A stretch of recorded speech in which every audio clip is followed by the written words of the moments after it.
오늘 하루도 하나님을 기쁘시게 해드리고 만나는 모든 사람들에게 선한 일을 행하는 복된 하루 되시기를 바랍니다. 오늘 함께 묵상할 하나님의 말씀은 예레미야서 5장입니다. 예레미야서 5장 30절, 31절 두 구절만 가지고 함께 잠시 말씀 묵상하도록 하겠습니다. 예레미야서 5장 30절, 31절입니다. 함께 말씀을 읽도록 하겠습니다. 지금 이 나라에서는 놀랍고도 끔찍스러운 일들이 일어나고 있다.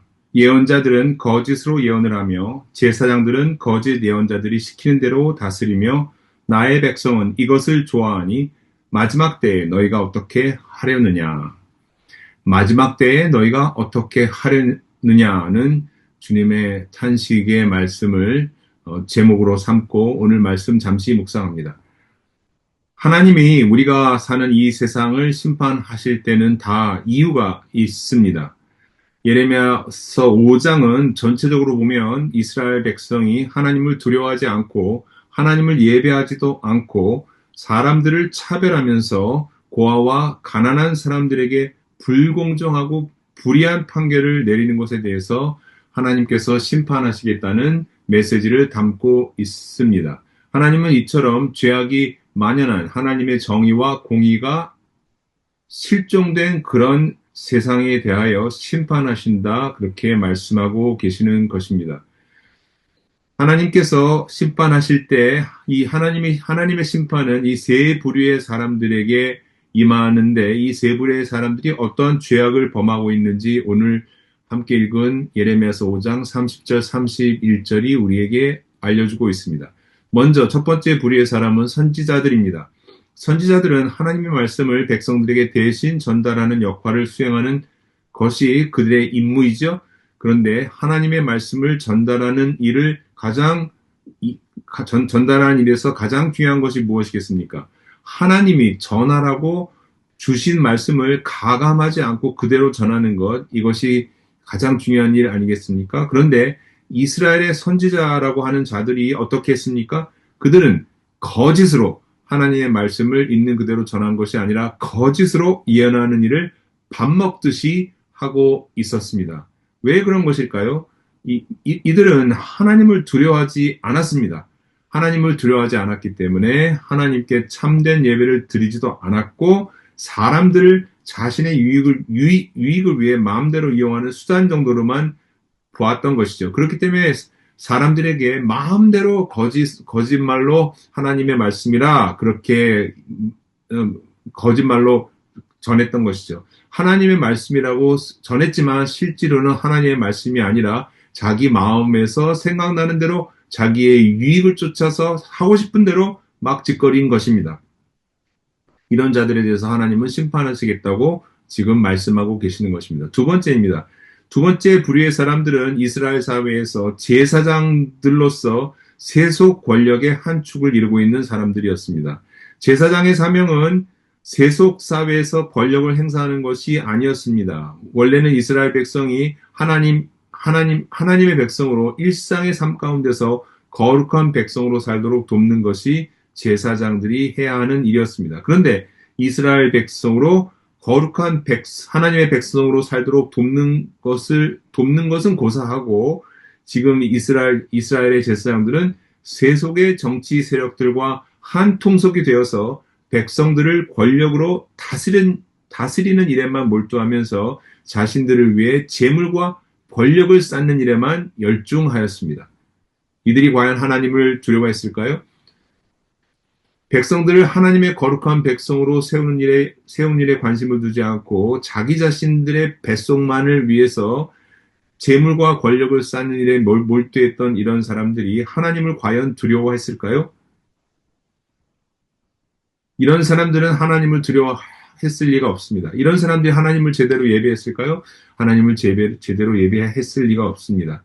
이런 사람들이 하는 일은 사람들을 향하여 공정하게 대우하지 아니하고 고아와 가난한 사람들을 무시하는 일을 일삼았다는 것을 알 수 있습니다.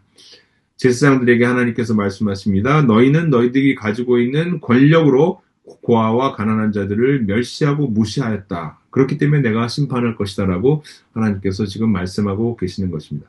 그런데 세 번째 부류의 사람들이 참 어처구니가 없습니다. 선지자들이 자신들에게 거짓으로 예언하고 제사장들이 권력을 휘두르면서 자신을 억압하는데도 이 이스라엘의 백성들은 그런 일에 대해서 저항하고 반대하기보다는 도리어 그런 자들의 편에 서서 그들과 한통속이 되었습니다. 하나님의 심판의 경고의 메시지 대신에 축복과 위로의 메시지를 전해주는 선지자들에게 아멘 아멘 하였고, 자신의 종교적인 위치를 이용하여 세속적인 권력을 구축하는 제사장들에 대해서도 그들이 원하는 대로 종교 생활을 영위하는 데만 관심을 갖고 살았던 것입니다. 하나님이 아닌 다른 우상들에게 제사하도록 제사장들이 그들을 타락시켰음에도 불구하고 눈 감아 주었고, 제사장들에 대해 백성들이 범한 그 모든 죄에 대해서도 그들은 눈 감아 줬던 것입니다. 그런데 놀라운 것은 오늘 본문에 나오는 이런 일들이 교회 역사 가운데 반복적으로 일어나고 있다는 사실입니다.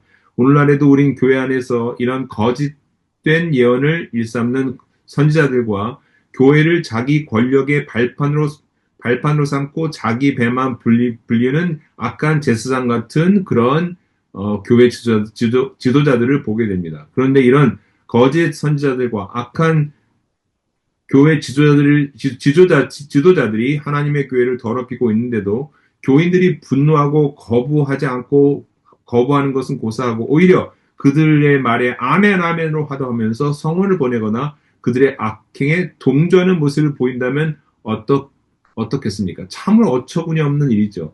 이런 어처구니 없는 일이 교회 안에 지금 벌어지고 있는 것입니다. 이런 교회의 어처구니 없는 현실 앞에서 우리는 어떻게 해야 됩니까? 하지만 너무 절망하실 필요는 없습니다. 왜냐하면 이러한 일은 예레미야 선지자가 살던 그 시대도 있었고 예수님이 살던 시대도 있었고 교회 역사 가운데 계속 반복적으로 나타나고 있기 때문에 그렇습니다. 그러면 여기에서 우리는 그리스도인으로서 어떻게 살아야 할까요? 무엇보다도 먼저 거짓이 우리의 삶에 발을 못 붙이게 해야 합니다. 어떻게 가능합니까? 진리 되시는 우리 예수님이 우리 마음의 중심에 계시도록 주님이 우리의 마음의 중심에 계셔서 진리가 우리를 인도하도록 하면 됩니다. 두 번째로 세상에서 힘 자랑을 하지 말아야 됩니다. 예수님은 우리에게 섬기는 능력을 보여주시는 주님이셨고 성령님도 우리에게 사랑으로 섬기는 능력을 베푸시는 분이십니다.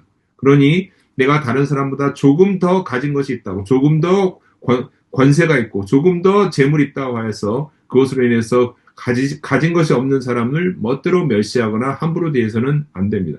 마지막으로 우리는 모든 거짓을 만들고 불법으로 권력을 행사하는 자들이나 집단에 대해 그리스도인으로서 마땅히 대항하고 싸워야 할 것입니다. 성령님께서 우리에게 지혜를 주시고 능력을 주실 것입니다. 함께 기도드리겠습니다. 하나님 아버지, 오늘 하루도 하나님의 말씀을 듣고 순종하는 복된 하루 되게 하여 주옵소서. 예수님 이름으로 기도드립니다. 아멘. 오늘 하루도 그리스도인답게 사는 복된 하루 되시기를 축복합니다. Light do good. 할렐루야.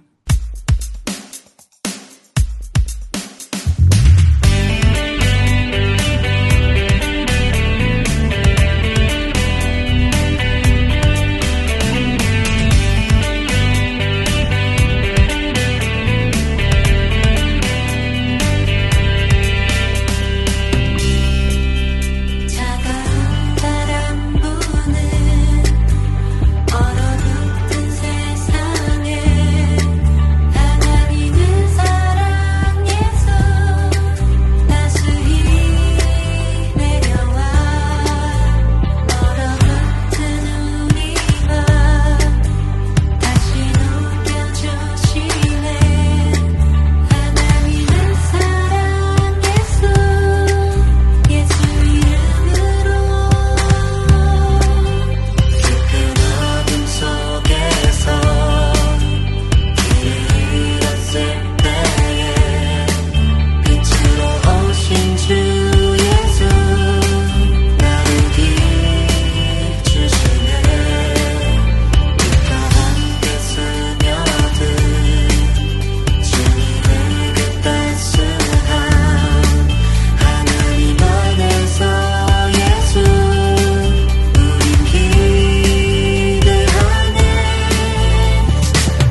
Good brother.